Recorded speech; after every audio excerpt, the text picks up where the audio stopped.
Just a few hours from the chaos of Manhattan, the Hamptons offer a world of ultra-luxury, exclusivity and power, where billionaires escape the summer heat, CEOs broker deals over rosé, and celebrities hide behind manicured hedges. This stretch of Long Island isn't just a collection of beach towns.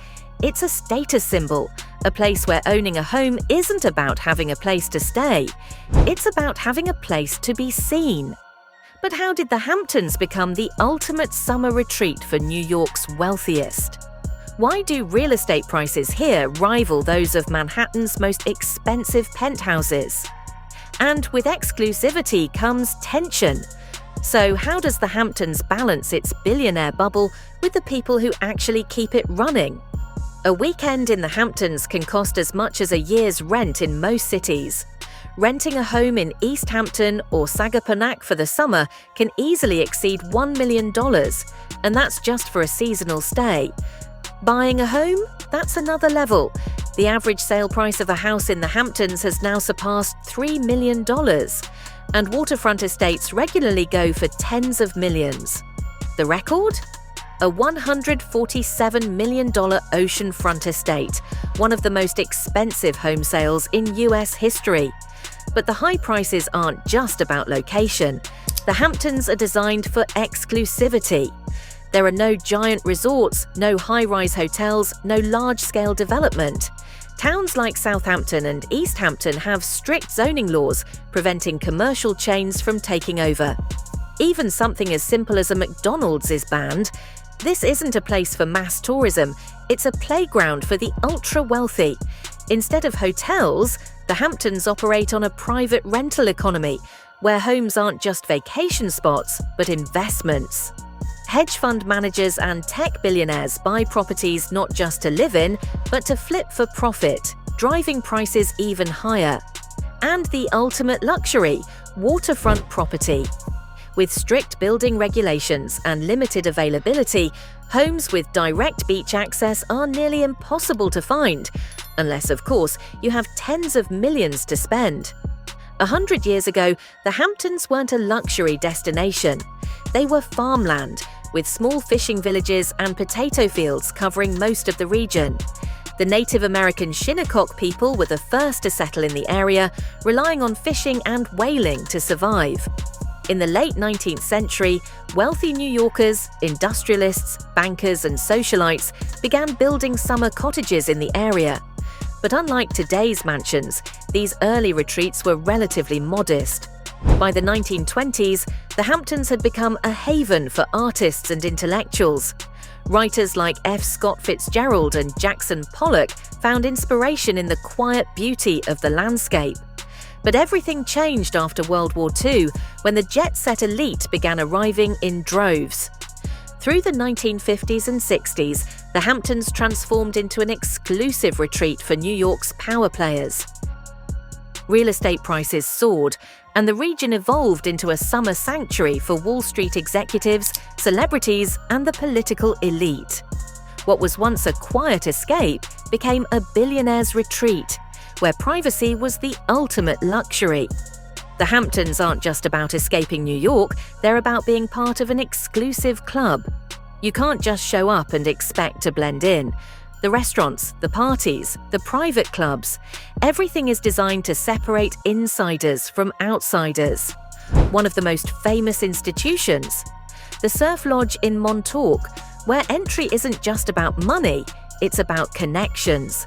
Even if you're a millionaire, if you're not on the list, you're not getting in.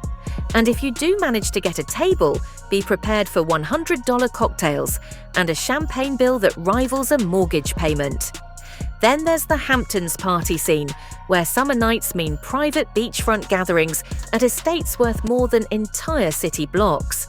The guest lists, invite only, with a mix of Wall Street titans, A-list actors, and tech moguls who arrive by helicopter.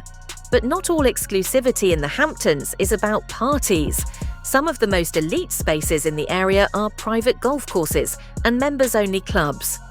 The Maidstone Club in East Hampton, for example, has an application process that can take years, with membership fees rumoured to be in the hundreds of thousands. Even some of the most successful hedge fund managers have been denied entry, because here, money alone doesn't guarantee access. While the Hamptons are synonymous with extreme wealth, they also reveal a stark divide between the rich and the people who keep their paradise running. Every summer, thousands of seasonal workers flood into the region: bartenders, landscapers, nannies, private chefs, and personal trainers, all catering to the elite. Yet many of them can't afford to live anywhere near the Hamptons.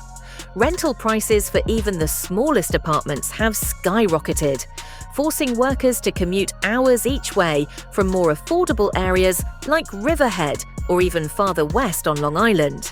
Some live in shared housing, while others resort to makeshift accommodations, staying in camper vans or cramped quarters just to make their jobs feasible. Traffic in the Hamptons during peak season is infamous. What should be a 15-minute drive can turn into a 2-hour standstill as workers flood in to serve the billionaires who summer there.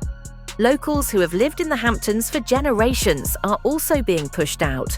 Rising property taxes and sky-high real estate prices have made it nearly impossible for middle-class families to stay, leading to growing resentment between long-time residents and ultra-wealthy newcomers. Some homeowners have even attempted to buy their own beaches, restricting public access to what were once community spaces. Legal battles over beach access have erupted, with billionaires trying to turn parts of the Hamptons into private islands of wealth. If recent trends are any indication, the Hamptons are only becoming more exclusive. Today, some of the most expensive new homes aren't just massive, they're self-sustaining compounds designed for billionaires who want total privacy. Helicopter pads, underground bunkers, and 24/7 private security are now common features in Hamptons estates. Yet, despite the rising exclusivity, there are still cracks in the system. Climate change is a growing threat, with rising sea levels and stronger storms posing risks to Hamptons' beachfront properties. And while demand remains high, some experts wonder if the Hamptons' real estate market is in a bubble, one that could burst if economic downturns shift how the ultra-rich invest. The Hamptons remain New York's ultimate summer retreat, a place where wealth, status, and power collide in one of the most exclusive enclaves in the world. But with increasing wealth gaps, environmental challenges, and battles over public access, one question remains: can the Hamptons keep its billionaire bubble intact, or will the forces of change reshape this iconic destination forever,